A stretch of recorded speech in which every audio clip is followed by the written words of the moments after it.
Как минимум еще 2 граждан Таджикистана погибли в Украине. Минздрав Таджикистана может объявить карантин в школах.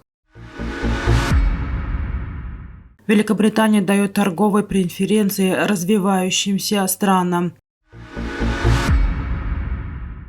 Шойгу предложил повысить призывной возраст с 18 до 21 года. За последние 10 дней в Хатлонской области прошли похороны 2 человек, которые, по словам их родных и близких, отбывали сроки заключения в России, но неожиданно оказались в Украине и были убиты на войне, сообщает об этом радио «Зоди». Тело 22-летнего Бабуазиза Туйдиева было доставлено из России в Таджикистан 12 декабря и захоронено в его родном Яванском районе, а 28-летний Манучех Ршодов был похоронен в районе Кушуньон.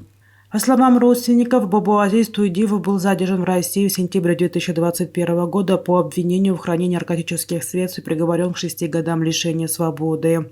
Хохимшор Шодов, отец Манучеха Ршодова, в беседе с источником не стал вдаваться в подробности, за что был осужден его сын, но отметил: «Скрыли от нас, что его увезли на войну. Ничего сейчас не могу сказать, да и претензий нет, моего сына убили». Друзья покойного рассказали, что Манучех отбывал свой срок в тюрьме в Санкт-Петербурге. По данным 2-летней давности, в следственных изоляторах и тюрьмах России содержалось на тот момент около 10 тысяч граждан Таджикистана. По некоторой информации, Михрох Рахмунов, один из 2 граждан Таджикистана, подозреваем в нападении на Белгородский полигон, до призыва в армию отбывал свой срок в колонии в Брянской области. Министерство здравоохранения и социальной защиты населения поручило своим подструктурам в городах и районах взаимодействовать с управлениями образования и контролировать ситуацию по сезонным заболеваниям. В случае роста заболеваемости сезонным гриппом среди школьников министерство объявит карантин. Мы попросили наши власти работать с городскими районными отделами образования и следить за статистикой. В случае изменения статистики, то есть увеличения количества заболеваний, мы сами объявим карантин, передает информагентство «Азия Плюс» со ссылкой на начальника управления эпидемиологической безопасности, чрезвычайных ситуаций и экстренной помощи Минздрава и социальной защиты населения Навруза Джафарова. Джафаров добавил, что в конце этой недели инспектор Минздрава представит статистику заболеваемости гриппом в учебных заведениях, после чего будут приняты профилактические меры. Однако, по его словам, если количество заболеваний не изменится, то уроки продолжатся, так как с 1 января школьники уже уйдут на зимние каникулы. С начала 2023 года правительство Великобритании введет в действие новую торговую схему с развивающимися странами, предлагающую самый щедрый набор торговых преференций в мире.